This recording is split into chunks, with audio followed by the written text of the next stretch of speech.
சிவாய நமக. ஓம் நம சிவாய. அனைவருக்கும் என்னுடைய அன்பான வணக்கங்கள்.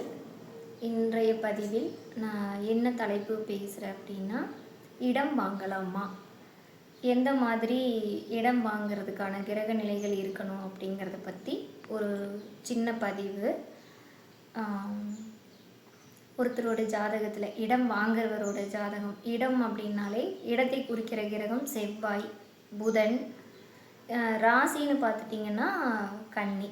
ஸோ செவ்வாய் இடத்தை குறிக்கும், புதன் பெரிய லெவலில் பெரிய காலி இடத்த புதன் குறிக்கும், ராசி கன்னி ராசி. ஸோ இந்த 3 இடத்துலையும் செவ்வாயோடையோ புதனோடையோ அல்லது கன்னி ராசியிலையோ ஒருத்தருக்கு ராகு இருக்குது அப்படின்னா அவங்க இடம் வாங்குறப்ப அவங்களுக்கு இடம் கிடைக்கிற இடம் வில்லங்கமான இடமாகத்தான் இருக்கும். அந்த இடம் வாங்குறப்ப ஒரு டைமுக்கு பல கோணங்களில் அந்த இடத்த பற்றி விசாரித்து தெளிவடைஞ்சு அதற்கு பிறகு வாங்கணும்.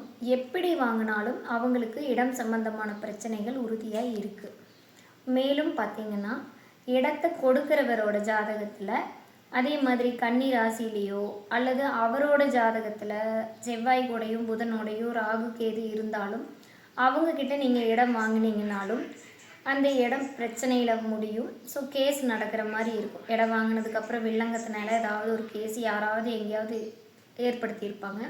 ஸோ அந்த கேஸ் முடிய வரைக்கும் நீங்கள் சமாளிக்கிற அளவுக்கு பொருளாதாரத்தில் ஒரு வலிமை இருக்கிறவங்க தான் இந்த மாதிரி கிரக அமைப்பு இருக்கிறவங்கக்கிட்ட இடம் வாங்கணும்.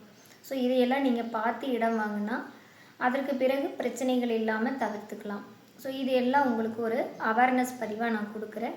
மேலும் உங்களோட ஜாதகத்தில் சுய ஜாதகத்தில் எப்படி இருக்குது, உங்களுக்கு என்ன எதிர்கால பலன்னு தெரிஞ்சுக்கிறதுக்கு கீழே தெரிகிற நம்பரில் தொடர்பு கொள்ளுங்கள். ஆன்லைன் கன்சல்ட்டிங்கும் இருக்குது, நேர்லையும் வரவங்க பார்த்துக்கலாம். நன்றி, வணக்கம். மீண்டும் அடுத்த பதிவில் சந்திக்கிறேன்.